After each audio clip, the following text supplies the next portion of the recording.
Good evening সবাইকে। আজকে আমরা যে কোশ্চেনটা আলোচনা করব সেটা হচ্ছে সিম্পল সেল ডায়াগ্রাম।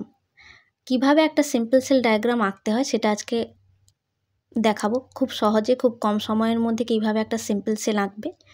এবং এই কোশ্চেনটা আমাদের WBNCর GNM ফার্স্ট ইয়ারে 7 নম্বরের প্রিভিয়াস ইয়ার কোশ্চেনে দেখতে পাবে।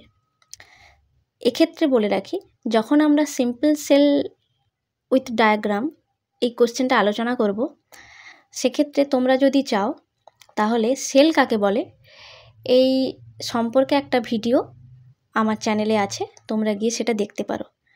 যখন দেখবে যে কোশ্চেনে শুধুমাত্র সিম্পল সেলের ডায়াগ্রাম আঁকতে দেওয়া আছে, সেক্ষেত্রে কিন্তু তোমাদেরকে সেল কাকে বলে লিখতে হবে। কিন্তু যদি কোশ্চেন সেল কাকে বলে সঙ্গে ডেসক্রিপশান, সেলের ডেসক্রিপশান দেওয়া থাকে, তাহলে সেক্ষেত্রে কিন্তু সেল কাকে বলে আগে লিখবে। এবং সেক্ষেত্রে তোমাকে ডেসক্রিপশানে যখন সেল ডেসক্রাইব করবে, তখন সেক্ষেত্রে কিন্তু তোমাকে একটা ছোট্ট ইন্ট্রোডাকশান দিতে হবে। এবার সেক্ষেত্রে যদি দেখো যে শুধু সেল ডায়াগ্রাম পড়েছে, তাহলে তোমরা অবশ্যই আগে সেল কাকে বলে লিখে তারপরে এই ইন্ট্রোডাকশানটা দিতে পারো, বা না দিতে পারো, যদি সময় কম থাকে এটা বাদ দিয়ে দিতে পারো। এই ইন্ট্রোডাকশানটা শুধুমাত্র সেল কাকে বলে লিখতে হবে। তখন কিন্তু অবশ্যই সেল কাকে বলে লিখবে। কিন্তু যখন শুধুমাত্র ডায়াগ্রাম আঁকতে দেবে, তাহলে অবশ্যই এই ইন্ট্রোডাকশানটা দিতে হবে। সেটা তুমি তোমার নিজের মতো করে ইন্ট্রোডাকশানটা দিতে পারো, বা এই ইন্ট্রোডাকশানটাও দিতে পারো। তাহলে দেখো, এখানে আমি একটা ইন্ট্রোডাকশান লিখে রেখেছি যাতে সুবিধা হয়। The human body composed of about 10⁻14 cells. There are about 250 types of specialized cell in the human body. তাহলে কি বলা হলো প্রথম লাইনে? একবারে সোজা কথা বলা আছে, যদি কেউ ইংলিশ লিখতে পারো তাহলে এই জিনিসটা বুঝলেই লিখতে পারবে। বলাই আছে যে আমাদের যে হিউম্যান বডি সেটা কম্পোস্ট হয় টোটাল কতগুলো সেল দিয়ে? 10⁻14 সেলস দিয়ে, এবং 250 ধরনের স্পেশালাইজড সেল আছে হিউম্যান বডিতে। বোঝা গেল? এবার বলা আছে যে the cell consist of well defined subcellular organelle. আমরা জানি যে সেলের মধ্যে কিছু অর্গানেলি আছে, এবং সেটাই এখানে ডিসকাস করব। সেটাই বলা আছে যে ওয়েল ডিফাইন্ড মানে ভালোভাবে, ভালো রকম যে অর্গানেলিগুলো আছে সেগুলোর একটা ভালো রকম ফাংশান আছে, এবং তাকে ইন্ডিভিজুয়ালি চেনা যায়। এই জন্য বলা আছে যে the cell consist of well defined subcellular organelle. Okay, এবার দেখো বলেছে যে organelle literally means small organ. মানে আমরা যে অর্গানেলিগুলো দেখি তাকে আমরা লিটারেলি কি বলি? আমরা স্মল অর্গান বলি। এবং have individual and highly specialised function. তার একটা ইন্ডিভিজুয়াল এবং একটা স্পেশালাইজড ফাংশন আছে। বোঝা গেল? এটা হচ্ছে ইন্ট্রোডাকশান। এই ইন্ট্রোডাকশানটা দিতে পারো খুব সহজে, এবং না হলে তোমার নিজের মতো করেও দিতে পারো। তাহলে আমরা ইন্ট্রোডাকশানটা কি বললাম একবারে সোজা কথায়, যে হিউম্যান বডি টোটাল 10⁻14 সেলস দ্বারা গঠিত, এবং সেখানে 250 ধরনের স্পেশালাইজড সেল আছে, এবং সেই সেলটা প্রত্যেকটা সেল একটা স্পেসিফিক ডিফাইন্ড সাবসেলুলার অর্গানেলি দ্বারা তৈরি। ক্লিয়ার? এবার নেক্সট আসছি যে এই যে সেল কী কী অর্গানেলি দিয়ে তৈরি, বা সেলে কী কী অর্গানেলি আমরা দেখতে পাই, যেগুলোকে আমরা ইন্ট্রোডাকশানে স্মল অর্গান বলে পরিচয় দিয়েছি।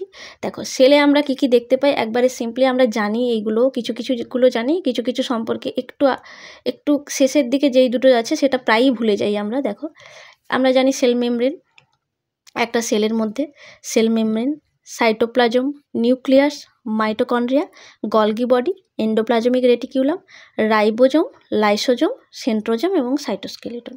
তাহলে কি কি অর্গানেলি আমরা দেখতে পাই? Cell membrane, cytoplasm, nucleus, mitochondria, Golgi body, এবং এইখানে এন্ডোপ্লাজমিক রেটিকিউলামে আমরা দু ধরনের এন্ডোপ্লাজমিক রেটিকিউলাম দেখতে পাই। একটা হচ্ছে স্মুথ এন্ডোপ্লাজমিক রেটিকিউলাম এবং রাফ এন্ডোপ্লাজমিক রেটিকিউলাম। এগুলো কি সেগুলো আমি একটু ব্যাখ্যা করে দেবো। এগুলো লিখতে চাইলে লিখতে পারো, না লিখলেও এগুলো চলবে। রাইবোজোম আমাদের কেমন? দুটো আমাদের যে রাইবোজোম আছে, ইউক্যারিওটিক রাইবোজোম, দুটো ইউনিট দিয়ে তৈরি। একটা হচ্ছে 60S আর একটা হচ্ছে 40S। তোমরা জানো এসকে কী বলে? ভেদবার্গ ইউনিট বলে। তাই তো? এই সম্পর্কে অনেক ব্যাখ্যা আছে, কিন্তু এই ব্যাখ্যাগুলো করতে গেলে ভিডিওটা অনেক বড় হয়ে যাবে এবং এগুলো আমাদের জিএনএম ফার্স্ট ইয়ারে দরকার নেই। আর এছাড়াও কি আছে, লাইসোজোম, সেন্ট্রোজোম এবং সাইটোস্কেলিটন। এই দুটো জিনিস আমরা প্রায়ই লিখি না, বেশিরভাগ সময়ই অর্গানেলির ক্ষেত্রে আমরা এতটা লিখে ছেড়ে দিই। এই দুটো ইম্পর্টেন্ট, মনে রাখতে হবে, কারণ এই দুটো দেখবে কেউই লিখবে না। প্রত্যেকটাই লিখবে, সবাই লিখবে, কিন্তু এই সেন্ট্রোজোম, সাইটোস্কেলিটন ভুলে যাবেই। তাহলে এক্ষেত্রে দেখো, অবশ্যই এগুলো তো মনে থাকবে, তোমার জানা জিনিস এগুলো, কিন্তু এই যে সেন্ট্রোজোম এবং সাইটোস্কেলিটন, এই দুটো অবশ্যই মনে রাখবে এবং এই দুটো সেল অর্গানেলি হিসেবেই বিবেচিত হয়। এরপর যদি আমরা সেলের স্ট্রাকচারে যাই, তাহলে আমরা সেলের স্ট্রাকচারে কী কী দেখতে পাবো সেটা দেখব। এইখানে এগুলো ডিসকাস করার পর যেই বইটা মোটামুটি আমরা ফিজিওলজি এবং অ্যানাটমির জন্য ফলো করি WBNC ফার্স্ট ইয়ার জিএনএমে, সেটা হচ্ছে রস অ্যান্ড উইলসন। তোমরা যদি কেউ এই বইটা ফলো করে থাকো, তাহলে আজকে আমি দেখিয়ে দেব বইটাতে কি কি আছে এবং সেগুলো একটু আলোচনা করে দেব এটা কমপ্লিট হয়ে যাওয়ার পরে। ঠিক আছে, চলো দেখিয়ে দিই কেমন করে তোমরা খুব তাড়াতাড়ি সেলটা আঁকবে। দেখো, টাইম দেখে রাখো কতক্ষণ লাগছে এই সেলটা আঁকতে। ওকে, শুধু আমি সেলটা আঁকবো, তারপর ব্যাখ্যা করছি। দেখো,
ব্যাস এটাই একটা সিম্পল সেলের স্ট্রাকচার।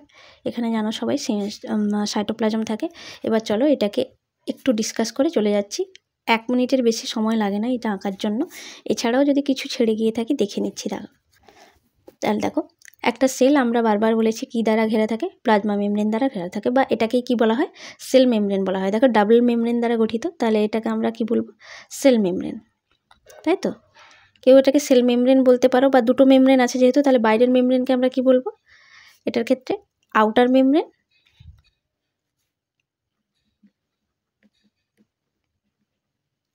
আর এটাকে কি বলবো,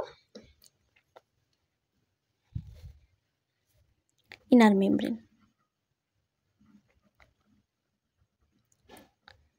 এই দুটোই কি সেল মেমব্রেনের মধ্যে পড়ে, দুটোই সেল মেমব্রেন। মানে একটাকে আমরা আউটার সেল মেমব্রেন বলবো, আর অপরটাকে আমরা কি বলবো, ভেতরেরটাকে ইনার সেল মেমব্রেন বলবো। বোঝা গেল? তাহলে আমরা ধীরে ধীরে ভেতর থেকে এবার আসি। দেখো, এটাকে আমরা কি বলবো, সাইটোপ্লাজম।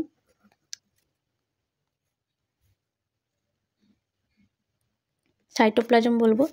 এবং এবার ধীরে ধীরে ভেতর দিকে এলে আমরা কি দেখতে পাবো, গলগি বডি। এটা আমরা কি দেখতে পাবো, রাইবোজোম দেখতে পাবো।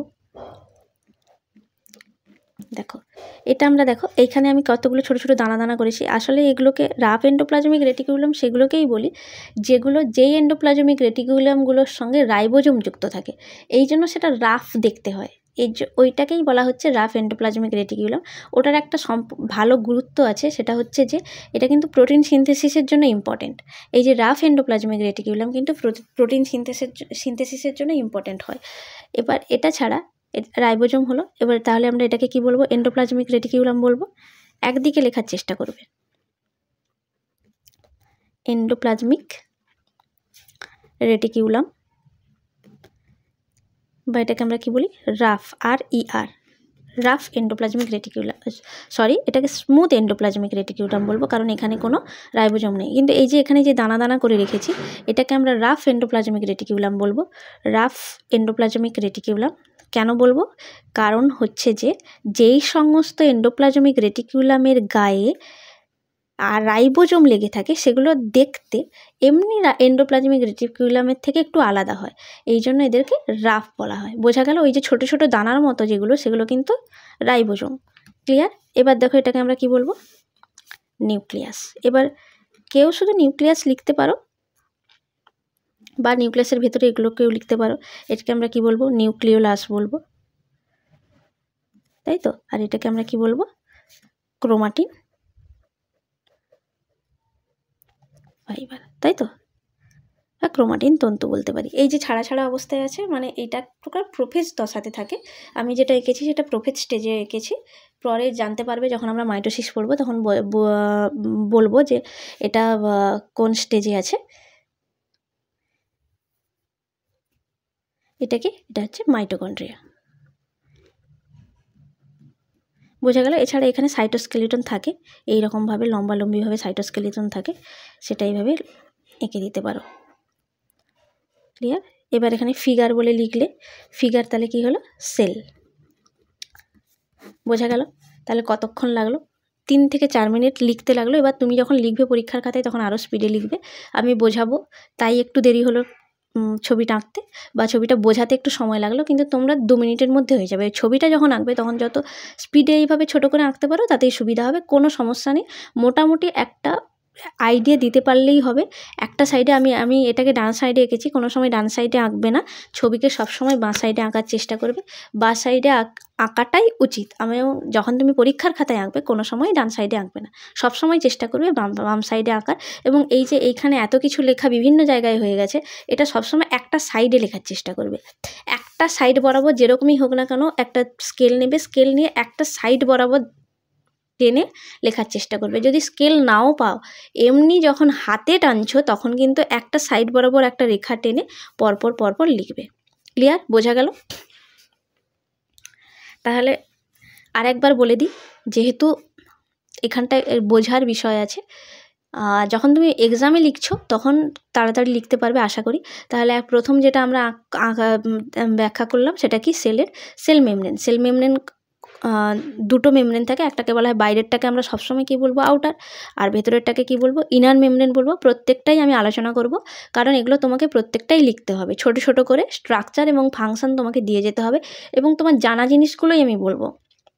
ক্লিয়ার? ছবিটা যখন এখানে আঁকলে, ছবির মতো করে আঁকলে, এর ভেতরে আর কিছু আঁকার দরকার নেই। একটা সিম্পল সেল, কোশ্চেনটাই লেখা আছে ডেসক্রাইব ওয়ান সিম্পল সেল, তোমাকে তার ভেতরে বেশি কিছু আঁকার দরকার নেই। তাহলে সেল মেমব্রেন কী কী, সেল মেমব্রেনের দুটো আমাদের ডাবল মেমব্রেন থাকে।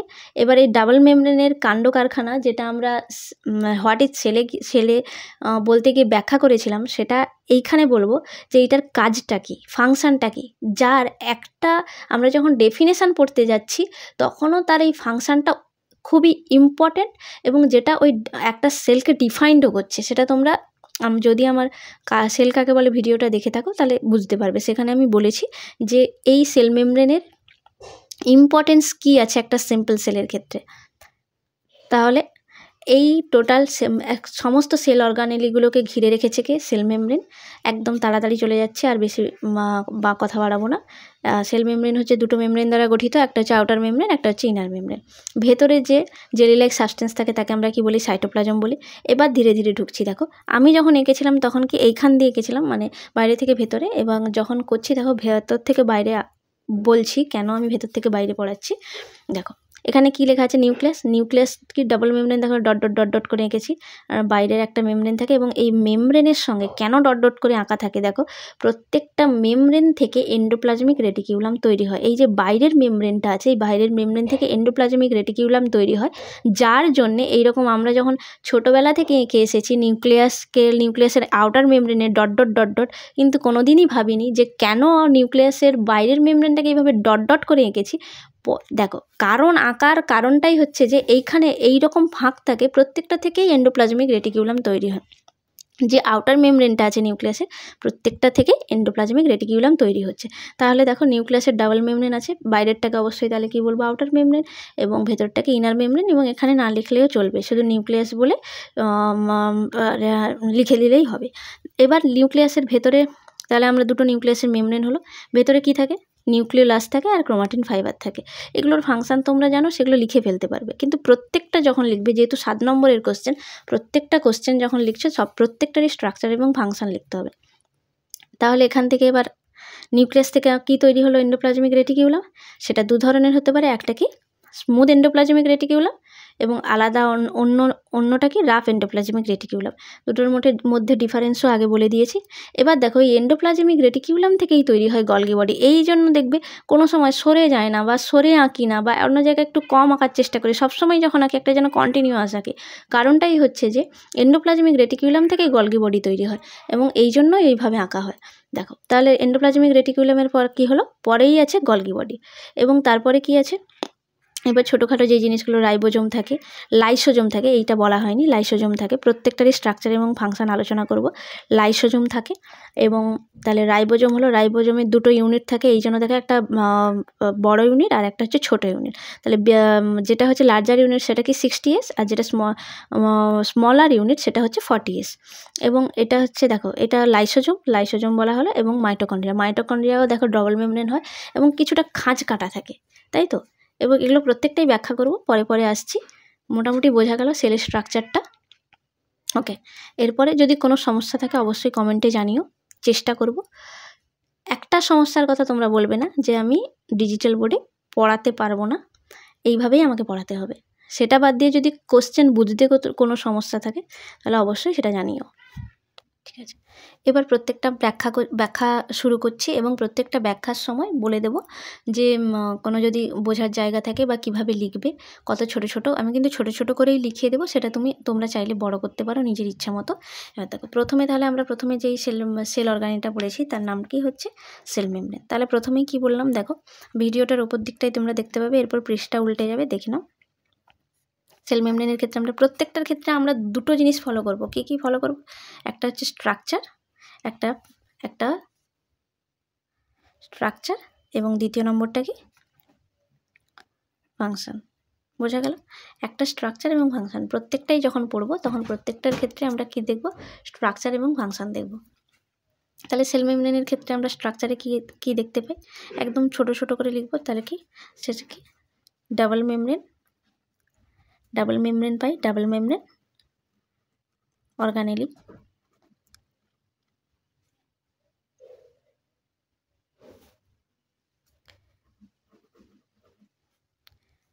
inner and outer membrane present। Clear, আমরা পড়ে এসেছি যে দুটো মেমব্রেন থাকে, ইনার এবং আউটার মেমব্রেন দুটো থাকে।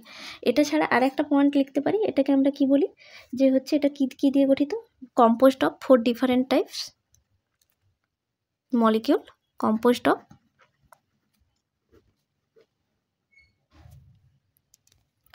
4 ডিফারেন্ট টাইপ মলিকিউল। সেগুলো কি দ্যাট ইজ কি থাকে, ফসফোলিপিড, কোলেস্টেরল,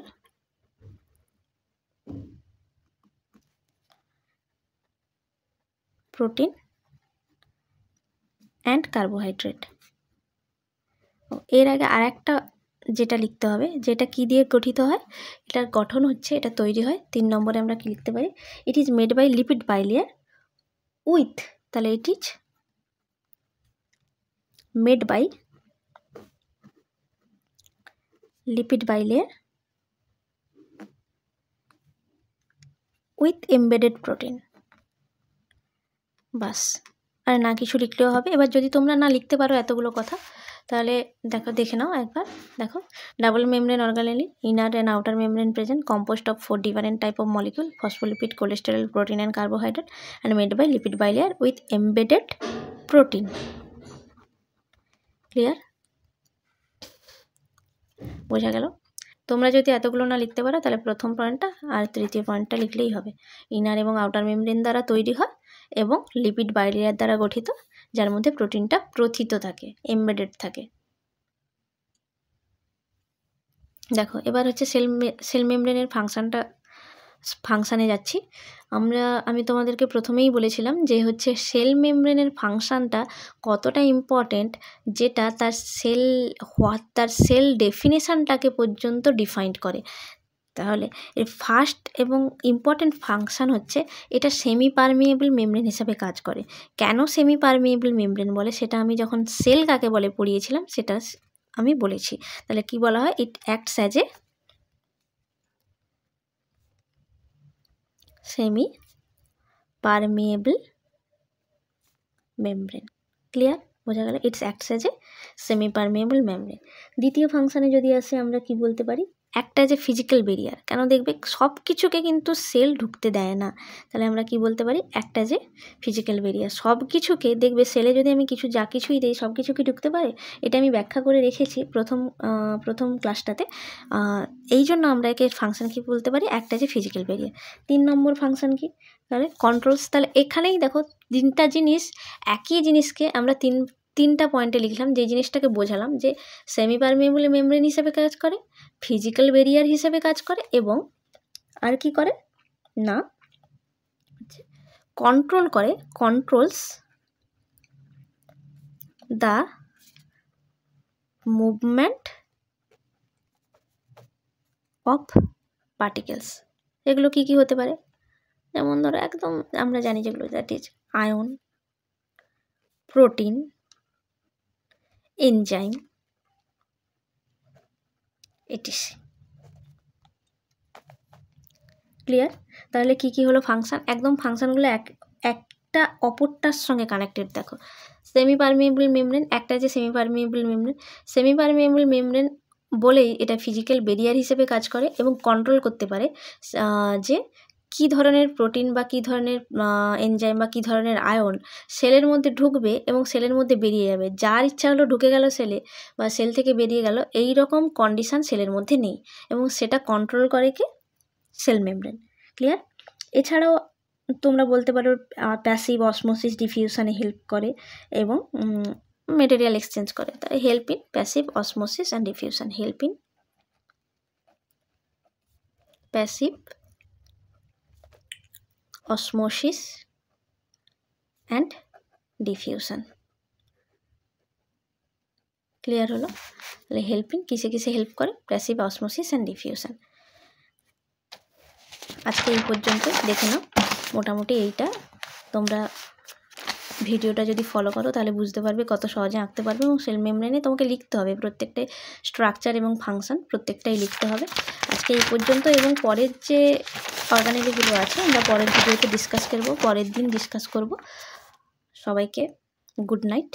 যদি ভিডিওটা ভালো লেগে থাকে তাহলে অবশ্যই ভিডিওটাকে শেয়ার করো এবং সাবস্ক্রাইব করো। টাটা।